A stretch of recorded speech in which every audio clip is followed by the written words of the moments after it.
She accused Musk of corruption on live TV. Days later, her job, reputation, and future were hanging by a thread.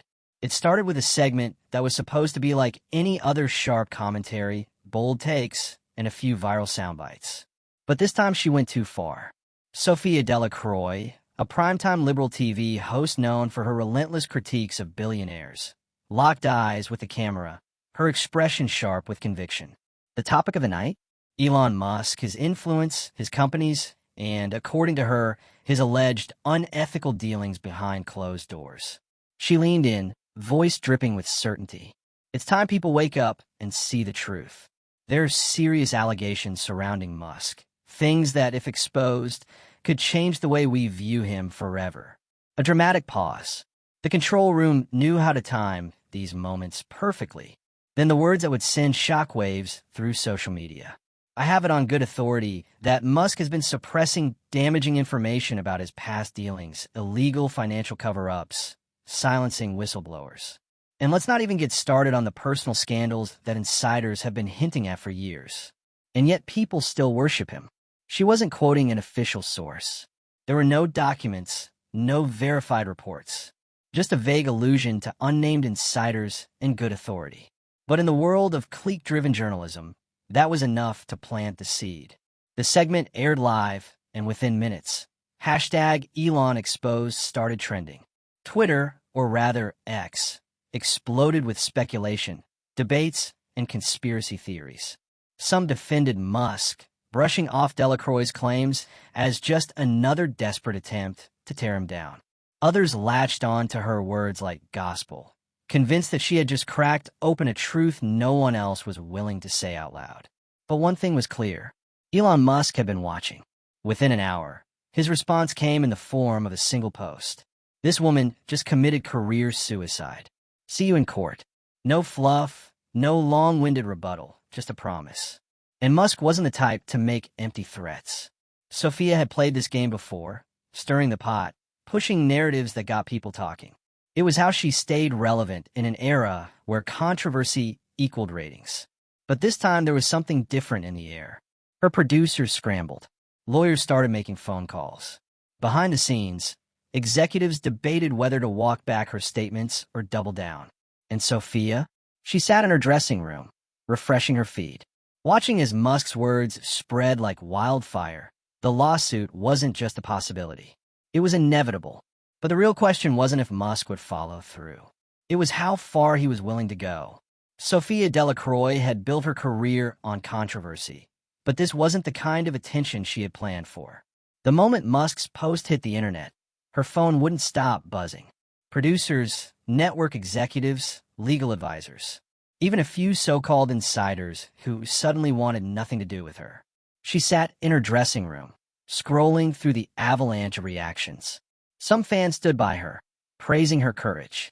Others tore her apart, calling her a liar, a fraud, a desperate attention seeker who had finally picked a fight she couldn't win. And then there were the reporters. Emails flooded in, all asking the same thing. Do you have proof?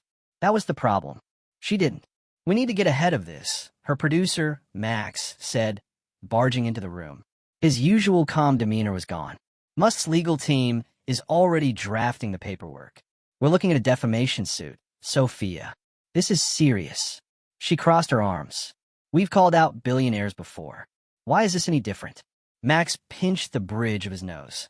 Because you didn't just criticize him. You accused him of crimes without citing a single source. He's going to bury us if we don't get a strategy in place now. For the first time that night, Sophia felt something creeping in uncertainty. The show had always played on the edge of controversy. But this was free falling off a cliff. Her legal team was already in damage control mode. A carefully worded statement was drafted within the hour. On last night's program, I shared concerns about Elon Musk and his business practices. Based on discussions with multiple sources, I stand by my commitment to journalistic integrity and the pursuit of truth. However, if any statements were misinterpreted or taken out of context, I am open to a dialogue on the matter. Weak. It was weak, and she knew it, but she also knew that retracting outright would be admitting defeat, and Musk smelled weakness like a shark smells blood. The statement went live, but it did nothing to stop the storm. If anything, it made things worse, Musk replied within minutes. No misinterpretation, no context needed. You lied. See you in court. The comments were ruthless. Oof. She's done. Musk's about to take her whole network down. Imagine thinking you could take on the guy who owns the platform you're tweeting from. Sophia's stomach twisted, but she held her ground. She had faced public scrutiny before. She could weather this. But the next morning, things escalated. A leaked email surfaced, one from the network's legal department, discussing potential termination if the lawsuit moved forward. Suddenly, it wasn't just her reputation at stake, it was her entire career. And Musk wasn't even done yet. By the next morning, Sophia Delacroix wasn't just a trending topic, she was the story. Every major news outlet had picked up the lawsuit thread, spinning their own angles. Some framed it as a battle between free speech and billionaire power. Others called it a reckless career implosion.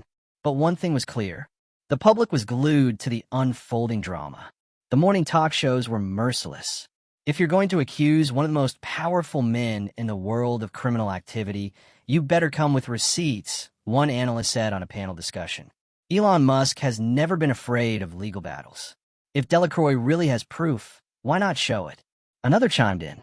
It didn't help that her own network was avoiding any direct defense. They weren't throwing her under the bus yet, but they weren't exactly backing her either.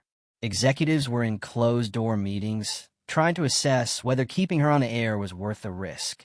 Meanwhile, social media was tearing itself apart. On one side, diehard Musk supporters were celebrating what they saw as the downfall of yet another corporate media shill. On the other, Delacroix's loyal audience was calling the lawsuit a direct attack on journalism itself. But the real blow came when Musk's legal team made their first official move, a demand for a full retraction and public apology. No vague PR statement, no carefully worded half measure. They wanted her to go on air, admit she had fabricated the allegations, and issue an apology directly to Musk. Failure to comply. A lawsuit so massive it wouldn't just ruin her, it would bring her entire network to its knees. Her lawyer, Aaron Fisk, laid it out for her in brutal terms. Sophia, this is not a fight you can win in court. Defamation cases are hard, but Musk has resources beyond anything you've dealt with. If this goes to trial, you will lose, Sophia bristled. So you're telling me to back down? Just let him silence me. Fisk sighed. I'm telling you to be smart. The network is already distancing itself. If they fire you, you won't just lose this job. You'll be radioactive. No one will hire you again. The words hit hard. For the first time, real fear settled in. This wasn't just about an online spat anymore. And then someone leaked Musk's official lawsuit draft to the press. The details were brutal. $100 million in damages, citing reckless disregard for the truth and malicious intent to defame. The suit named both Sophia and the network, making it clear this wasn't just about setting the record straight. This was about sending a message. Suddenly, the situation wasn't just bad, it was catastrophic. But Sophia wasn't ready to surrender. Not yet. Sophia had been in tight spots before, but nothing like this. She sat in her office, staring at the lawsuit draft plastered across every news site. The figure alone, $100 million, was enough to make her head spin. This wasn't just about clearing Musk's name. This was an all-out offensive, a move designed to crush her. And the worst part? It was working. Her network executives had gone silent, dodging her calls. Sponsors were pulling ads from her show.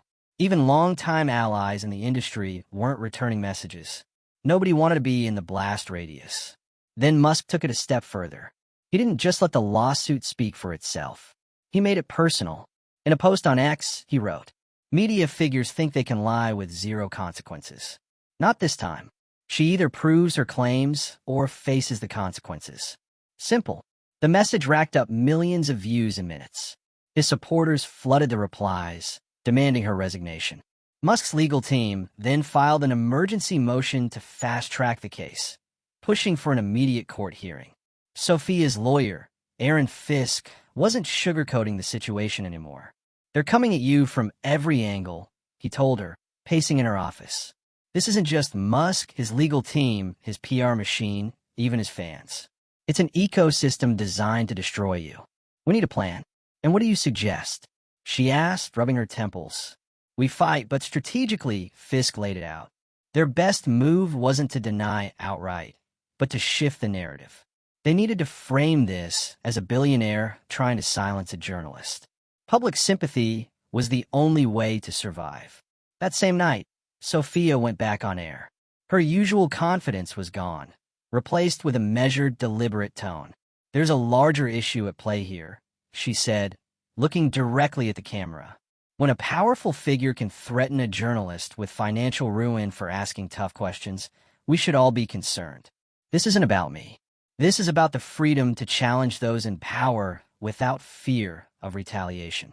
It was a calculated move, one that got people talking. But then Musk dropped another bombshell. His legal team released internal emails from Sophia's network, emails suggesting they had already discussed firing her before the lawsuit even landed. The implication? Even her own company didn't trust her reporting. The media went into a frenzy. Was Sophia a victim of corporate cowardice, or had she really gone too far? And Musk? He wasn't slowing down. Sophia felt like she was drowning. Every move she made, every attempt to regain control of the narrative, was met with another blow from Musk's camp. The leaked emails had done real damage, not just to her credibility, but to her support system. The network wasn't even pretending to stand by her anymore. That afternoon, her boss, Mark Ellison, finally called. "We need to talk," he said, voice tight. That was all she needed to hear. 30 minutes later, she was in a dimly lit conference room, sitting across from a table of executives who looked like they had already made up their minds. "We've weighed our options," Ellison started, clasping his hands together. "And given the lawsuit, the backlash, and the position this puts the network in, we believe the best course of action is for you to step down." Sophia's stomach clenched. "Step down. We'll frame it as a mutual decision." Another exec chimed in. "You'll put out a statement saying you want to focus on independent journalism. We'll give you a generous severance package, and this will all go away before it gets worse." "Worse? How could it possibly get worse? And if I refuse?" she asked, already knowing the answer. Ellison didn't blink.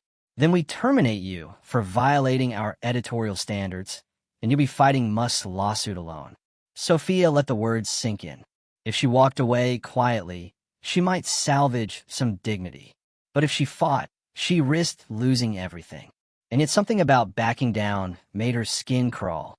Before she could respond, her phone buzzed. A text from an unknown number. "Check your email. I have something you need to see." She hesitated for half a second before opening her laptop, and then her breath hitched a leaked document. Not from her network. Not from Musk's camp. Something new. It was an internal memo from Tesla's legal department dated months ago. The subject? Media containment strategy. The document outlined preemptive legal threats against multiple journalists who had been investigating Musk's businesses, and there, right in the middle of the page, was her name. They had planned this before she ever said a word.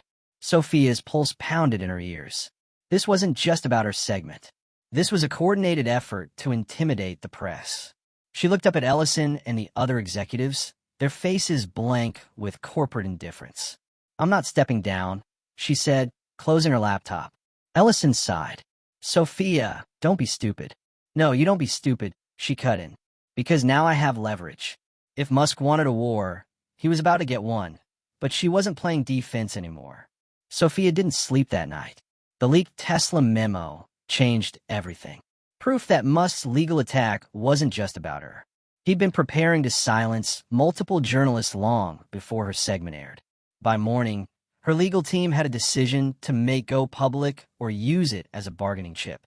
"If we release this memo now, we flip the script," Aaron Fisk told her, pacing her apartment. "Instead of you being on the defensive, Musk looks like the aggressor. But that also means we go to war with the most powerful man in tech." Sophia exhaled slowly. This wasn't just about salvaging her own career anymore. It was about something bigger. "We leak it," she said. 3 hours later, an independent journalist published the Tesla memo. Within minutes, it spread like wildfire. Confidential document shows Musk's legal team targeting journalists, including Sophia Delacroix. The backlash was immediate. News anchors dissected every word of the memo. Legal analysts debated whether it proved abuse of power. And social media? It turned into a battlefield. Some still defended Musk, arguing that he was simply protecting his reputation. But others, including some of his former allies, started questioning just how far he was willing to go to control the press. And then the lawsuit disappeared. Musk's legal team quietly withdrew their complaint, issuing a brief statement about reassessing priorities. No apology, no admission of wrongdoing, just a silent retreat. But the damage was done. Sophia kept her job, at least for now. The network, realizing they had nearly sacrificed one of their own over a lawsuit that evaporated overnight, backtracked on their decision to fire her. The real victory, though, wasn't personal. It was the conversation that followed. People started asking harder questions about how billionaires influence the media.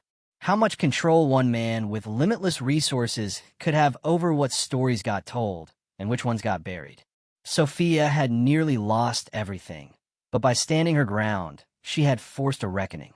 And the next time someone like Musk tried to use the weight of their fortune to silence a journalist, the world would be watching.